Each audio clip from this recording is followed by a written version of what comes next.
Seches Gittin Daf begins in the middle of the Gemara's discussion on what is the reason that we write on a get, what is the date in which it took place. And the Gemara is given two reasons. One, because if it will be written in the wrong date, she might be mizana and then claim that she was divorced already. And another is that if it's written in the wrong date, then she may not be able to get back the usage of her property from the time that she was supposed to. So Gemara is asking, there are a number of scenarios in which the date on the gate will turn out being wrong because it won't be given or used on the time in which it's written. So what did Chazal help? Because in all these cases, it'll end up with the wrong halacha. That's the Gemara's first discussion. And then the Gemara goes into a discussion as to when you need to calculate the effectiveness of the get concerning certain things. So the Gemara first says, Ravina asked Rava, what happens if somebody writes a get because he's upset with his wife and he doesn't want to use it yet, he wants to give it a chance, so he writes it and he keeps it in his pocket, he doesn't give it yet, but he has it ready to go.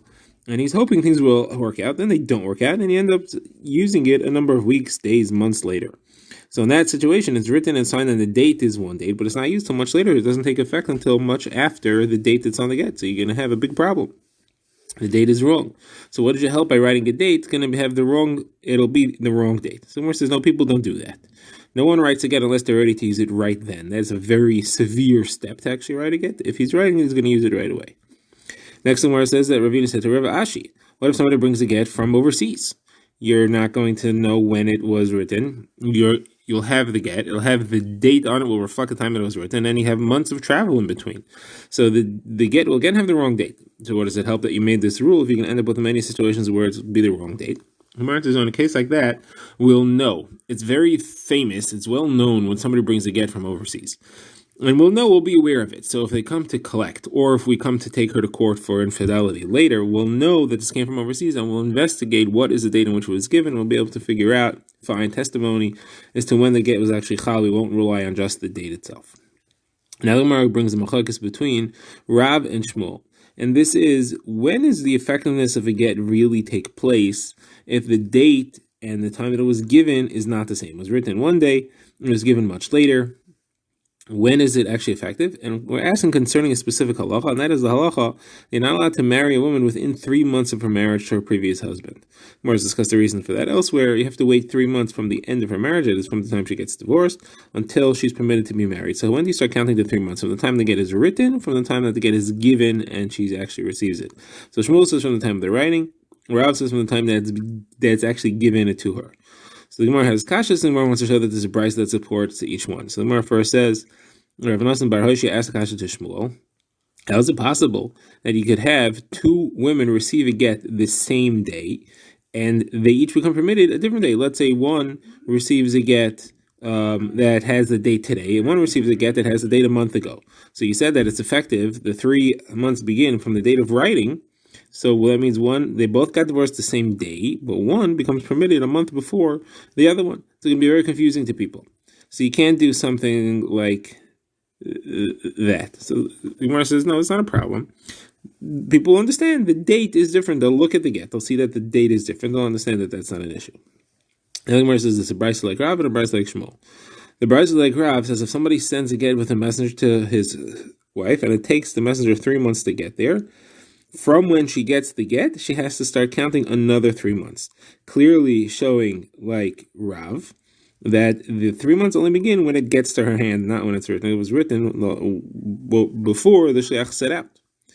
Now, the brayso conclusion is we're not concerned that the get is an old get. Old get means that we're afraid that the husband and the wife had via after the get was written, in which case the get is puzzle. Because he wasn't near her, he was far away from her, so they had never had yichud together, they were never secluded together. Now the brayso like Shmuel is very similar. This brayso, instead of saying that he gives it to a messenger to take, it says that he gives it to a third party to hold. And he gives it to the third party, he says don't give it to her until 3 months from now. 3 months later, the third party gives it to the wife. Again, he's acting as a shliach here. So it says here she's permitted to get married right away. Clearly like Shmuel, that the 3 month waiting period begins from the time that it's written, not the time that she receives it. And here also it says you don't have to worry about it being an old get, a get yashan, because there was no yichud. Okay, so we have a brayso each way. What do we do halacha? Ma'aseh, the Rav Kahana, Rav Papi, and Rav Ashi all went from the time of the writing, Rav Papa, Rav Huna, and Rav Yeshua went from the time of the giving, and the halacha is from the time of the writing, like Shmuel. The Gemara now speaks about a ksuba. Now, a ksuba is slightly different. The reason for the date on the ksuba is a bit of a different concern, because ksuba is money that is owed to the woman, and that money is owed even from land that was sold afterwards. So if people come and they buy the husband's land, and then he doesn't have anything to pay the ksuba, that land could be taken away from the purchaser. And therefore, it's important to know when the date is, because anything which was sold before the ksuba, they can't lose that land for the ksuba. Now, the question, of course, is when does the ksuba begin? When does the shibud, that is, when does the lien on that land begin? It's not necessarily from the time of the ksuba, as we shall see. It might be from the time that they are involved in the wedding. And another issue is, when is collection time? When does it turn into a obligation, a chayiv, that is due to the woman? As we shall see, ksuba is what's called a maaseh beis din. It's an action of the court. Now, the Gemara's first sugya is about Shemitah. Shemitah, halacha is that Shemitah cancels all obligations, but that's only obligations that are already payable and due.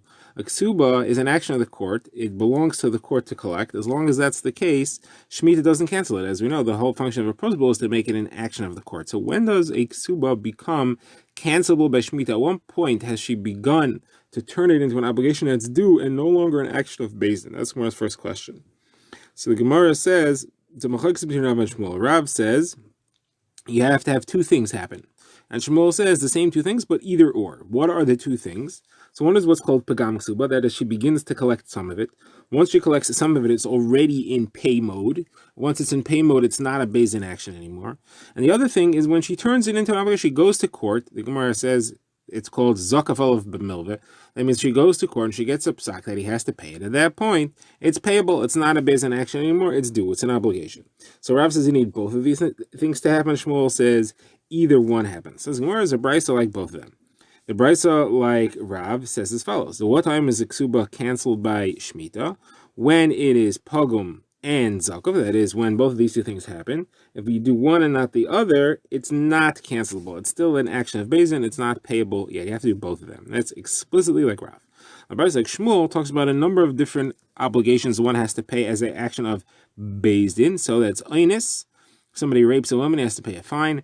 Knas, that's any other type of fine. Pitoy, that is if he seduces her, same thing. And ksuba. All these things, as soon as you did zakifa b'milveh, that is, as soon as you get a psak from the court that it's payable, it's now an obligation. It's a monetary obligation, not a court action anymore, and the Shemitah will cancel it.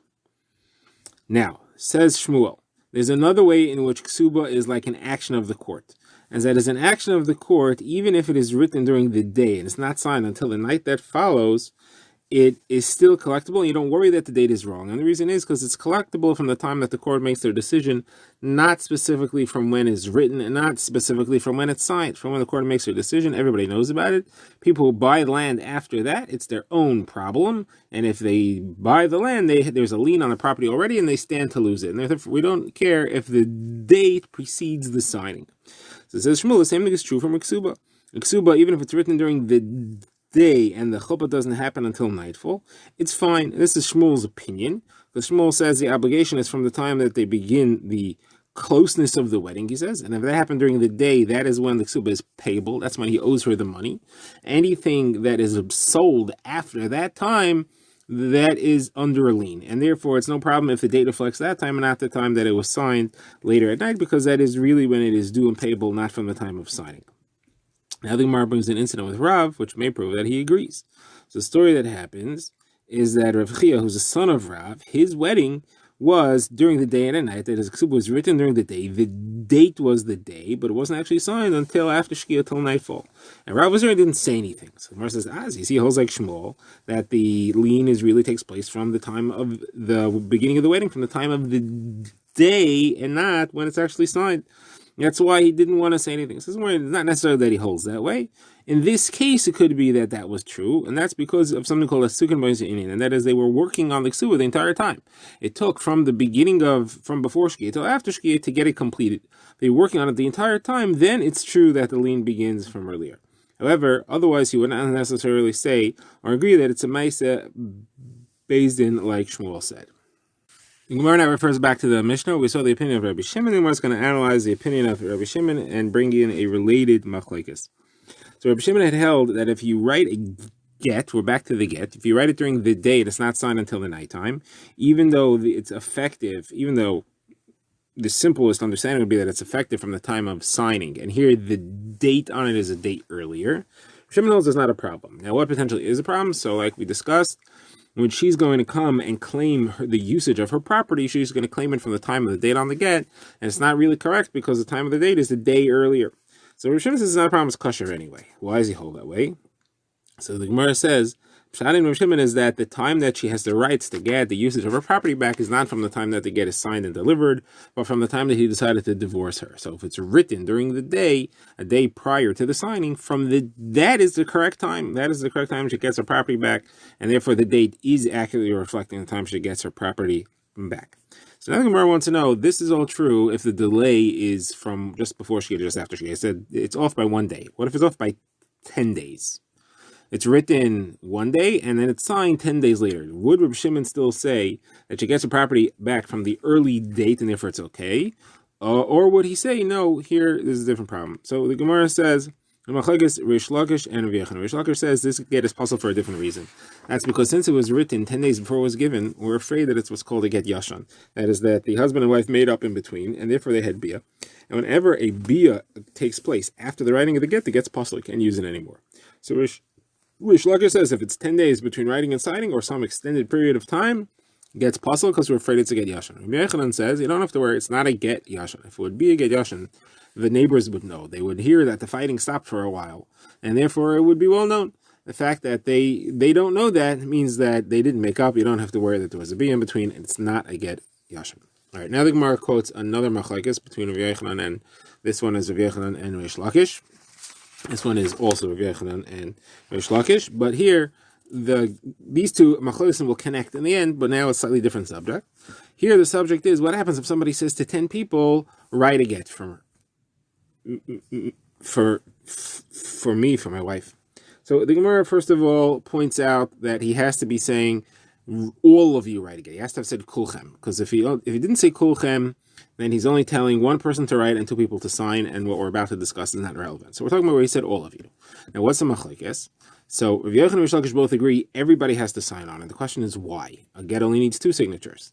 So according to Rav Yochanan, 2 of them are the witnesses. The other 8 are just signed on it so that there's more people know about it. So there's more names on it. And when the wife gets it, she should be embarrassed. He's just looking to antagonize her.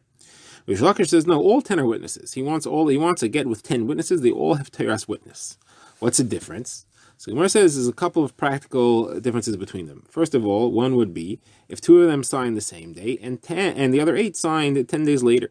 So Rish Lakish would say that since they're all witnesses, the 10 that are later are too late. So it's puzzle. The get is puzzle because 8 of the signatures are 10 days later, and we're afraid for a get yashan, at least as far as they're concerned. Now, Rav Yochanan would have 2 reasons why that's not a problem. First of all, he would say we're not concerned for get yashan. Second of all, he says they're not all witnesses. Only 2 of them are witnesses. The other are just a tanai that he wanted signatures on it without a function. Now, another difference between them is if 2 of the Edom are psulim. Let's say they are a karev.